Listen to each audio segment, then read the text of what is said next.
El Ministerio de Defensa de Rusia informa sobre un ataque contra la provincia fronteriza rusa de Briansk perpetrado con misiles estadounidenses ATACMS.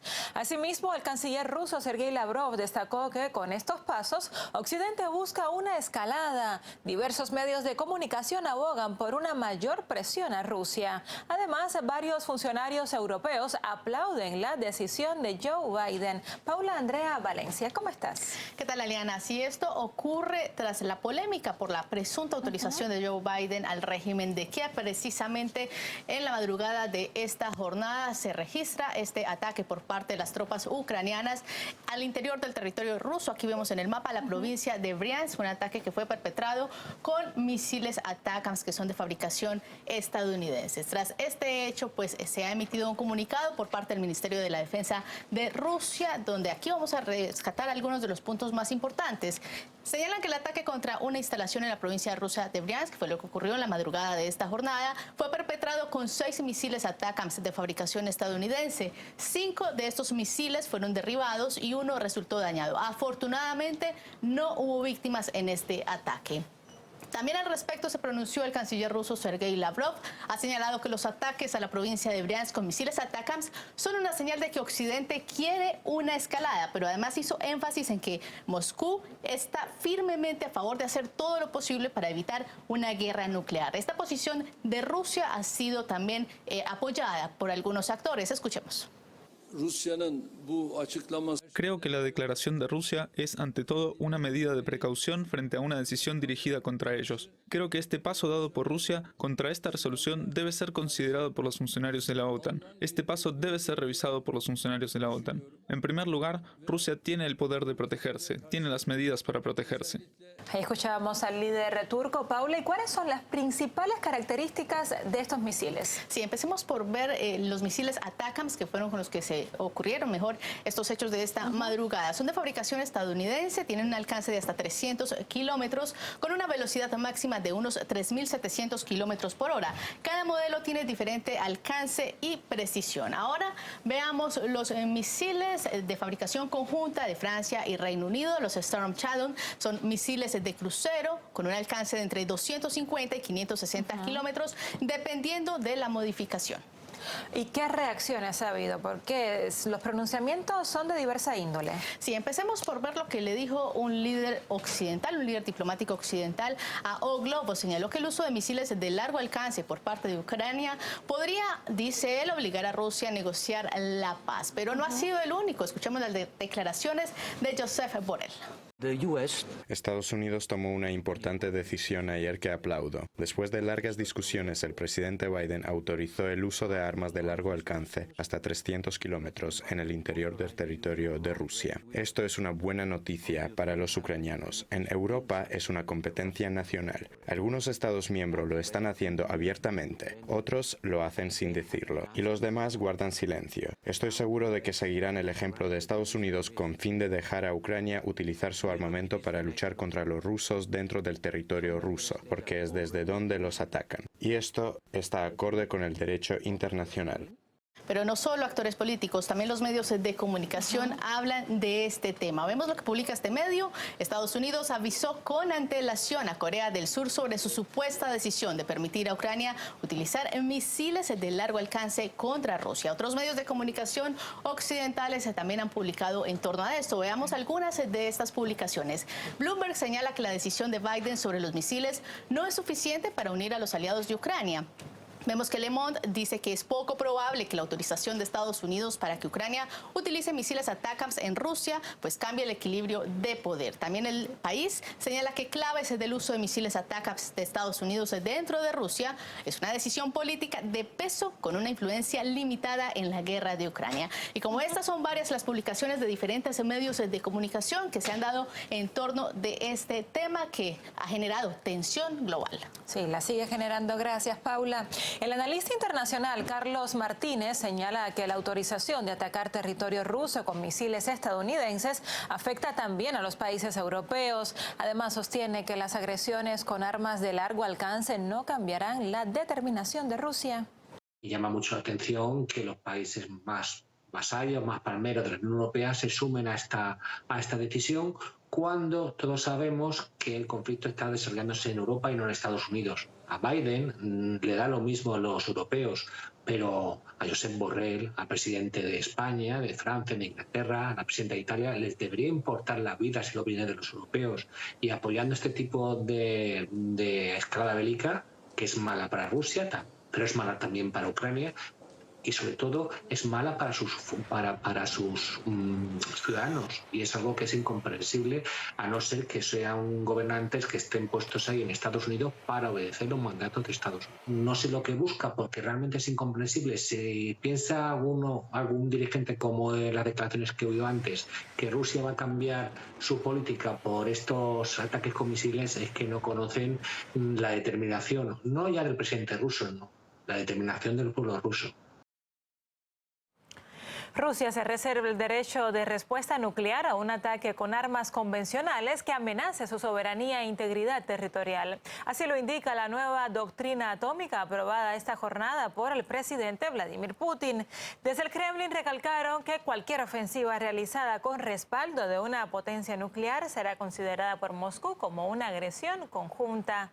María Isabel Ceballos nos amplía. El presidente Vladimir Putin firma y expide la nueva doctrina de disuasión nuclear. Ocurre en medio de una volátil escalada del conflicto ucraniano. Y se trata de los fundamentos de la política estatal frente a una agresión externa en contra de la soberanía e integridad nacional. El decreto presidencial íntegro se ha publicado en los canales oficiales de la Federación de Rusia y está allí disponible para quien quiera leerlo. Acá tenemos algunos de los puntos destacados: la agresión de cualquier estado no nuclear, pero con la participación o el apoyo de un país nuclear se considerará un ataque conjunto contra Rusia. Y es que se dice allí la disuasión garantizada de un enemigo potencial frente a una agresión contra Rusia o sus aliados es una de las principales prioridades del Estado. La contención de la agresión está garantizada por la totalidad del poder militar ruso, incluidas las armas nucleares. Y aquí vamos justamente con esa respuesta nuclear, que es posible en los siguientes casos: una amenaza crítica, ojo a la palabra, a su soberanía, incluso con armas convencionales, el uso masivo de aviones militares y su cruce de la frontera rusa. Incluso también está incluido el uso de la inteligencia de un colectivo como las coaliciones militares para amenazar críticamente la soberanía de la Federación de Rusia. Esta nación considera las armas nucleares como un medio de disuasión, cuyo uso es una medida extrema pero necesaria. Vamos a escuchar al secretario de prensa del presidente Vladimir Putin, Dmitry Peskov. La Federación de Rusia se reserva el derecho de usar el armamento nuclear en el caso de una agresión que emplee armas convencionales en su contra o en contra de la República de Bielorrusia como miembro del Estado de la Unión, si hay una amenaza crítica a su soberanía y/o integridad territorial. Anteriormente, Rusia inició una serie de ejercicios de disuasión nuclear junto a su aliado Bielorrusia, advirtiendo escenarios como los que se observan ahora. Y es que ya lo anticipado en la misma línea, el mandatario ruso con anterioridad se ha expresado acerca de estas amenazas y cómo debe responder su nación. Vamos a escucharlo. Si se toma esta decisión, significará que los países de la OTAN, Estados Unidos y las naciones europeas están en guerra con Rusia. De ser así, considerando el cambio de la esencia misma de este conflicto, tomaremos las decisiones apropiadas en función de las amenazas que se nos presenten. También con anterioridad, el mandatario ruso Vladimir Putin manifestó que cualquier ataque de Ucrania con armas de largo alcance precisa de la inteligencia de la OTAN y de su apoyo técnico, pues Kiev no es capaz de realizarlo por sus propios medios. Acerca del tema, el periodista e historiador José Miguel Villarroya destaca que la última actualización de la doctrina nuclear de Rusia tiene un carácter disuasorio. Señala que el documento se fundamenta en evitar nuevos ataques del régimen de Kiev con armas de largo alcance. Bueno, lo que ha hecho Rusia hoy ha sido cambiar la doctrina nuclear que tiene desde la época de la Unión Soviética, que era que solo se utilizarían las armas nucleares en función defensiva si el territorio o bien los aliados en aquellos momentos de la Unión Soviética eran atacados por armas nucleares. Se especificaba bastante que fueran atacados por armas nucleares. Hoy lo que dice es que si atacan con armas de destrucción, con apoyo, es decir, un país que no sea nuclear, como en este caso Ucrania, con apoyo de un país que sí que lo sea, Rusia se reserva el derecho de utilizar el armamento nuclear. Bueno, yo pienso que es una manera disuasoria para evitar que Ucrania, o en este caso la OTAN, porque es evidente que Ucrania no tiene la capacidad para hacerlo sola, vuelva a atacar o vuelva a utilizar este tipo de misiles para atacar el territorio de la Federación Rusa. Bueno, veremos, es decir, estamos en un periodo de impasse. Yo personalmente creo que no van a parar los bombardeos con la utilización de estos misiles y estaremos a la espera de qué respuesta da Rusia a la continuidad de estos ataques. La aprobación de la nueva doctrina nuclear rusa se mencionó también en la cumbre del G20 en Brasil. Allí Sergei Lavrov aseveró que Occidente debería leer el nuevo documento completo y no limitarse, tal y como hace con la Carta de la ONU. En el encuentro que hoy terminó hubo diferencias cuando se mencionó el tema del conflicto ucraniano y la necesidad de reformar los sistemas de gobernanza global. Michelle de Mello profundiza en el asunto. Culmina la cumbre de jefes de Estado del G20 en Río de Janeiro, marcada por una dificultad en establecerse acuerdos y por la reverberación de conflictos armados. La agenda de la presidencia brasileña fue el combate al hambre y la pobreza, con el lanzamiento de una alianza global que ya cuenta con 82 países y el apoyo de decenas de organizaciones internacionales. El otro eje fueron acciones para la mitigación del cambio climático y la reforma del sistema de gobernanza global. En su discurso final, el presidente Lula da Silva destacó las actividades realizadas. Este año realizamos más de 140 reuniones en 15 ciudades de Brasil. Volvimos a adoptar declaraciones de consenso en casi todos los grupos de trabajo. Aprendimos que, cuanto más interactúan los canales de los Sherpas y finanzas, más relevantes y significativos son los resultados de nuestro esfuerzo. Trabajamos con dedicación, aunque somos conscientes de que solo estamos arañando la superficie de los profundos desafíos que el mundo enfrenta. Aunque el presidente Lula dijo que no quería hablar sobre las guerras, las divergencias entre potencias quedaron evidentes durante los debates. Se confirmó la decisión de Estados Unidos sobre permitir el uso de misiles de largo alcance contra Rusia con apoyo manifiesto de líderes europeos.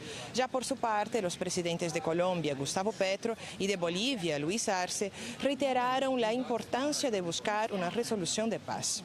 Según el ministro de Relaciones Exteriores de Rusia, Sergei Lavrov, Occidente intentó ucranizar la agenda del G20, así como Estados Unidos intenta imponer su agenda en los organismos internacionales, pero no pudieron. Naturalmente, Occidente intentó ucranizar toda la agenda. No lo consiguió. Nadie de los países de mayoría mundial del sur global lo apoyó. Tanto nosotros como nuestros colegas del mundo en desarrollo insistimos en que el texto de la declaración final debía dedicarse a cualquier conflicto y a la necesidad de resolver todos y cada uno de los conflictos que persisten actualmente en el planeta.